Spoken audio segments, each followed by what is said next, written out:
ఇప్పుడు ఈ జనాలను చూసి మీరే చెప్పాలి ఎట్లుందా అనేది, కాంగ్రెసా లేకపోతే బీఆర్ఎసా అనేది. ఈ జనాలు ఎక్కడి నుంచి మాగంటి గోపీనాథ్ సార్ కోసం చనిపోయినా కూడా బై ఎలక్షన్ కోసం ఇంతమంది వచ్చిరంటే సార్ కోసం. అది సారు మేము చేసిన పనులు కానీ అన్నీ కానీ గుర్తు పెట్టుకొని మా మహిళలు కానీ అన్నలు కానీ అక్కలు కానీ అందరు వచ్చి ఇంత మంచి సభ సక్సెస్ చేసి కాంగ్రెస్కి పెద్ద ఇచ్చిరు.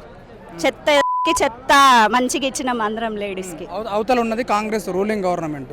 సో మీకు ఏం కాన్ఫిడెంట్ అంటే ఏ విధంగా కాన్ఫిడెంట్గా ఉన్నారు మీరు? అంటే జనాల్లో మీరు ఏం చెప్పబోతా ఉన్నారు? ఎందుకంటే అవతల ఉన్న వాళ్ళు రూలింగ్ గవర్నమెంట్లో 6 గ్యారెంటీలు అమలు చేసినాం అన్నట్టు కూడా చెప్పుకుంటూ వెళ్తూ ఉన్నారు. సో జనాలు నమ్మే పరిస్థితులు కనిపిస్తూ ఉన్నారా? మీరు చెప్పే విధానం కావచ్చు కానీ, లేదంటే వాళ్ళు చెప్పే విధానం కావచ్చు, ఆపోజిషన్ చెప్పే. ఇక ఒకటి 6 గ్యారెంటీలో ఒక్క మహిళకి ఏమీ రాలేదు. ఏ ఇంటికి పోయినా గ్యాస్ ఫ్రీ అది ఫ్రీ అన్నారు, అది రాలేదు. ఆడపిల్లకు 2500 అన్నారు, అది రాలేదు. నువ్వు 6 గ్యారెంటీలో ఒక్క గ్యారెంటీ చేసి నేను చేసిన అని అనుకుంటే అదే కేసీఆర్ మహిళలకు కానీ పింఛన్లు కానీ డెలివరీలు అయితే ఇప్పుడు ప్రతి మహిళ బాధపడుతుంది తెలుసా. డెలివరీ అయితే అది కేసీఆర్ కిట్ లేకుండా అసలు మేము కేసీఆర్ కిట్ ఇప్పుడు బాధపడుతున్నారు. కేసీఆర్ లేరు, మాకు లేకుంటే ఒక మహిళ కిట్ వచ్చు, మంచి పింఛన్ వచ్చు, ఇల్లు వచ్చు, డబల్ బెడ్రూమ్ వచ్చు, అన్నీ వస్తుండే. ఇప్పుడు అది ఒక్కటి రాకుండా చేసిన మహిళలు అందరూ చాలా బాధపడుతున్నారు. కంపల్సరీ ఈసారి మా బీఆర్ఎస్ పార్టీ సునీతమ్మతో గెలిపించి చూపిస్తాం మేము ఏందని. మాకు పక్కా ఉంది, కేసీఆర్ పక్కా 100% మేడమే వస్తుంది, సునీత మేడమే వస్తుంది. సునీత మేడమే మీటింగ్ తోటి అర్థమైపోయింది. అసలు మామూలుగా అయితే పైసలు ఇస్తే కూడా ఏ మీటింగ్కి రారు, కానీ మేము జస్ట్ ఇట్లా మేము ప్రచారం కూడా ఏం చేయలేదు. ఇక్కడ మీటింగ్ అవుతుంది అని చెప్పేసి జస్ట్ ఒక్క పాంప్లెంట్ కూడా పంచలేదు ఎవరికి.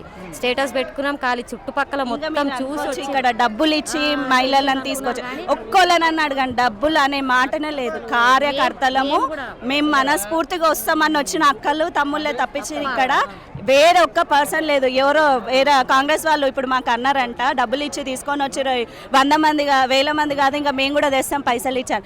మీరు కావాలిస్తే ఇప్పుడు వచ్చిన వాళ్ళని ఒక్కొక్కరిని కనుక్కోండి. ₹1 ఇవ్వలేదు. అభిమానంతో మాగంటి సార్ గోపీనాథ్ అభిమానంతో తప్పించి వేరేది ఏ పైసా మేము ఆశించలేదు. జనాలు ఏమనుకుంటా ఉన్నారు?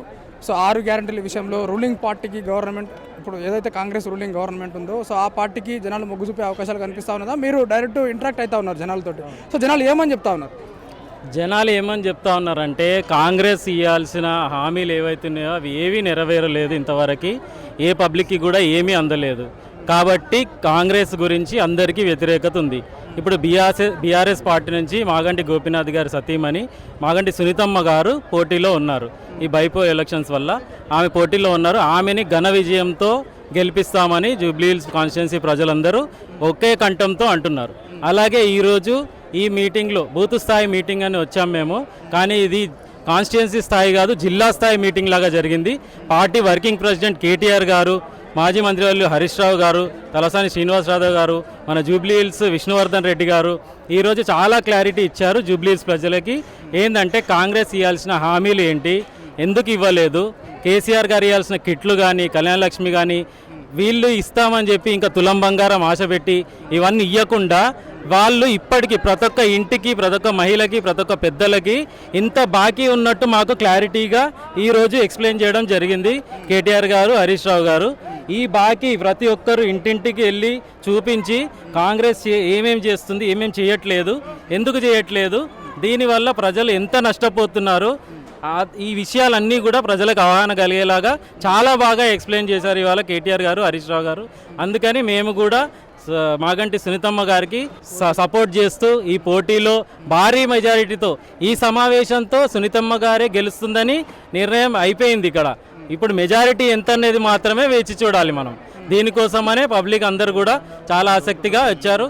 ఈ విధంగా డోర్ టు డోర్ వెళ్ళి ప్రచారం చేసి మా సొంతగా యూత్ అందరం కూడా డోర్ టు డోర్ వెళ్ళి ప్రచారం చేసి కాంగ్రెస్ ఇవ్వాల్సిన హామీలు ఎందుకు ఇవ్వలేదు, మళ్ళీ కేసీఆర్ గారు వస్తే ఆ హామీలు ఎంత తొందరగా మన ఇంటికి వస్తాయి. కేటీఆర్ గారు క్లియర్గా చెప్పారు, కాంగ్రెస్కి ఓటు వస్తే బుల్డోజర్ ఇంటికి వచ్చి ఇల్లు గుల్లగొడుతుంది, కేసీఆర్ గారికి ఓటేసి జూబ్లీహిల్స్ కాన్స్టిట్యున్సీలో గెలిపిస్తే కారు ఇంటి వరకు వచ్చి ప్రతి ఒక్క ఓటర్కి జరగాల్సిన న్యాయం, అందాల్సిన పథకాలు అన్నీ క్లియర్గా అందుతాయి.